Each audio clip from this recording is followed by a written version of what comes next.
बहुत अच्छा मुशायरा चल रहा है। नदीम साहब बहुत बढ़िया निजामत कर रहे हैं। अब कर रहे हैं तो कर रहे हैं, इसमें हम क्या कर सकते हैं। अच्छा, बौखल का मतलब कम दिमाग का। हम जब से आए हैं नदीम भाई हमें बौखल बौखल कह रहे हैं, बुलाया भी इन्होंने है, तो आप लोग अंदाजा लगा सकते बौखल हम हैं कि ये है। हाँ हाँ सही है। जहाँ मजा आए तो ताली बजाओ, है ना किया करो। बहुत बढ़िया कवि है ना। और बहुत बढ़िया मुशायरा चल रहा है।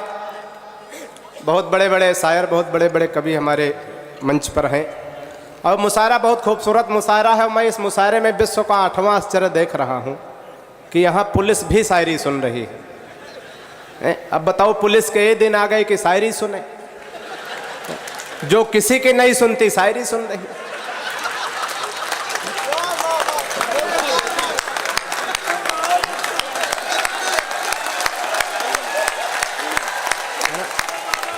ऐसा होता है। और एक बात और देख रहा हूं, कितनी सीधी पुलिस है, जो सबको किनारे कर देती वो किनारे बैठ के सुन रही है। ये कासगंज की पुलिस के वो है कि जो इतनी सीधी। अभी हमारा है तो थाने के सामने एक सांड खड़ा था। हमने कहा, एक दरोगा जी से हमने कहा सांड खड़ा पहरे से, बोले यहाँ की पुलिस बड़ी गऊ है। अच्छा,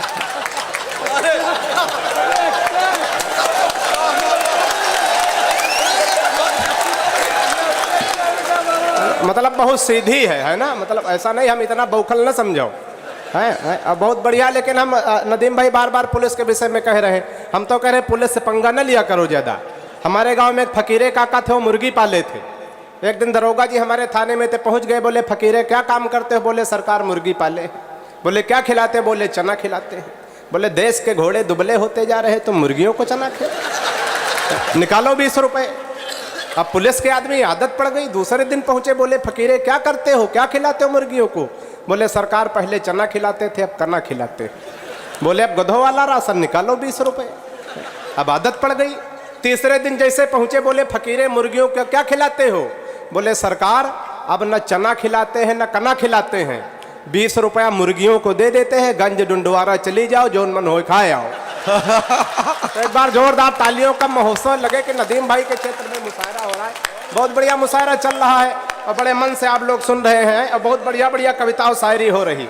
जो भी शायर, जो भी कवि आता सीधे कहता ताली बजाओ ताली बजाओ। अरे माल बढ़िया दिखाओ तो ताली बजाए, नहीं कोई ठेका लिए है रात भर ताली बजाने।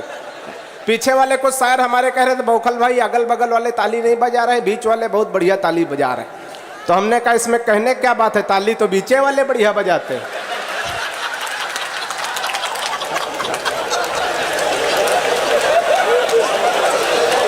क्या कहना विकास? मजा आए तो ताली बजाया करो। ऐसा लग रहा विकास बौखल की तरह ही में बैठे हो। 4 मिसरे पढ़ता हूँ, नहीं तो कविता और शायरी तो नदीम साहब ऐसी ऐसी हो जाती कि या तो खुद समझे या तो खुदा समझे। अभी हमारा आए थे, रास्ते में एक लड़का ताली बजा रहा था। हमने कहा, गुरु ताली बजा रहे हो? बोले, डुंडवारा में मुशायरा था। कभी ने कहा था, जब समझ में आए तब बजा देना। 3 दिन बाद समझ आती, सामने वाले के प्राण निकल जाए, समझ में ना आए। खुद समझे या तो खुदा समझे। हमारे गुरु थे, संस्कृत के बड़े विद्वान थे। एक दिन उनकी साइकिल पंचर हो गई। अब पंचर वाले के दुकान पे पहुंचे, उसी कठिन भाषा का प्रयोग करने लगे। दुकानदार से बोले, हे दुचक्र गामिनी सुधारक महोदय, मेरी दुचक्र गामिनी। भाई साहब चाय, इससे कुछ न बोलो, पता नहीं कि प्रधानमंत्री बन जाए। इसको चाय पिलाने दो। वो दुकानदार से बोले, हे दुचक्र गामिनी सुधारक महोदय, मेरी दुचक्र गामिनी के अग्रिम चक्र में किंचित पवन न्यून हो गया है, कृपया अपने वायु ठूसक यंत्र से किंचित हवा प्रविष्ट करने की कृपा करें। दुकानदार ने नीचे से ऊपर तो देखा, कहा, बाबूजी आप बहुत भले आदमी हैं, लेकिन मुझ जैसे गरीब आदमी से भीख मांगने में आपको शर्म नहीं आती? तो एक बार तालियां बजा के थोड़ा माहौल बना दे, लगे कि बहुत बढ़िया मुशायरा हो रहा, पूरे मस्ती के साथ आप सुन रहे। अब वो छोटा सा बालक आया, बहुत बढ़िया प्यार मोहब्बत। बताओ, 11 साल उम्र है और दरोगा जी बैठे, तुम प्यार मोहब्बत कर रहे। इतनी लंबी प्यार मोहब्बत कौने काम की? 3 साल तक करते रहो, पुलिया मिल जाओ, हाथ पैर तोड़ दिए जाए। हमारी कविता में आपको दिमाग नहीं लगाना, क्योंकि हमारे खुद इतना दिमाग नहीं कि हम कविता में लगाएं। हमारी कविता बिल्कुल तुरंत लगाओ तुरंत आराम, बिल्कुल झंडू बाम है? और दो पंक्तियां इस बच्चे को देना चाहता हूं जिसने बहुत अच्छे मुशायरे की शुरुआत की कि कैसी कैसी बातों को शायरी में सजा देता है, कैसी कैसी बातों को शायरी में सजा देता है, और है तो पौआ मगर बोतल का मजा देता है। अब प्यार मोहब्बत की तमाम बातें हो, तमाम नौजवान साथी बैठे हैं, चार पंक्तियां मैं इनके लिए पढ़ना चाहता हूं, सुने। हालांकि सुने बूढ़े भी लेकिन अमल ना करें। कि चढ़ के उतरे ना, चढ़ के उतरे ना वो भूत इश्क होता है, चढ़ के उतरे ना वो भूत इश्क होता है, जान ले लेता है यमदूत इश्क। क्या कहना बाबा, जान ले लेता है यमदूत इश्क होता है, और गली में उसके पिटाई हो लात घूंसों से, तब पूरी तौर से मजबूत इश्क होता है। और चार मिसरे यूं है कि झंडी हरी वो दिखाने लगी है, दादा आप भी तालियां बजा सकते हैं, कि झंडी हरी वो दिखाने लगी है, मोहब्बत मेरी रंग लाने लगी है, और नंबर दिया जिस हसीना को था उसकी अम्मा की मिस कॉल आने लगी। वाह वाह वाह वाह। अब वो तमाम बातें कहते कि नौजवानों के लिए पढ़ रहा हूं, और नौजवानों पे तमाम तोहमत लगाई जाती कि वो प्यार मोहब्बत की गलियों में भटक जाते हैं, लेकिन ऐसा है कुछ नहीं, गलती हमेशा बूढ़े लोग करते हैं। नौजवानों तो पे केवल तोहमत लगाई, मैं बिना उदाहरण के कोई बात नहीं करूंगा, गलती बूढ़ों की होती, नौजवानों पे केवल लांछन लगाया जाता है। अगर गलती बूढ़ों की न होती तो आसाराम बापू और परमानंद जेल में ना होते। तो चार पंक्तियां और पढ़ता हूं, सुनिएगा इसी मस्ती के साथ, इसी आनंद के साथ सुनिएगा। वो तमाम हमारे दादा बहुत बड़े शायर थे, एक दिन हमने उनसे पूछा दादा मंचे पे प्यार दुलार की बातें करते हो, घर में कुछ प्यार दुलार करते हो? उन्होंने जो बताया हमने चार पंक्तियां लिख दी कि मन तो करता है मगर सब्र करते हैं। कि प्यार मोहब्बत करें, मन तो करता है मगर सब्र करते हैं, अभी मोहब्बत इस कदर करते हैं, पहले तो थे सिर्फ लब करने में माहिर, अब और उन्नति है लबर लबर करते हैं। वाह। और चार पंक्तियां अंत में और पढ़ता हूं, बहुत से श्रेष्ठ रचनाकारों को अपना काव्य पाठ करना है। अंत में चार पंक्तियां पढ़ता हूं, प्यार मोहब्बत तो अच्छी चीज है, उससे पहले चार पंक्तियां और पढ़ता हूं। मोबाइल सबके हाथों में है, अक्सर गांव देहात में जहां जहां मोबाइल का नेटवर्क नहीं काम करता बड़ी बड़ी घटना दुर्घटना हो जाती। सुनिएगा चार पंक्तियां, मैं अवध क्षेत्र से आता हूं, अवधी लोक भाषा की चार पंक्तियां पढ़ता हूं, अगर मजा आ जाए तो पूरी मस्ती के साथ सुनिएगा। कि एक दिन काका के मोबाइल पर फोन आवा, नेटवर्क कम देख छत पे निकरी गे। वाह।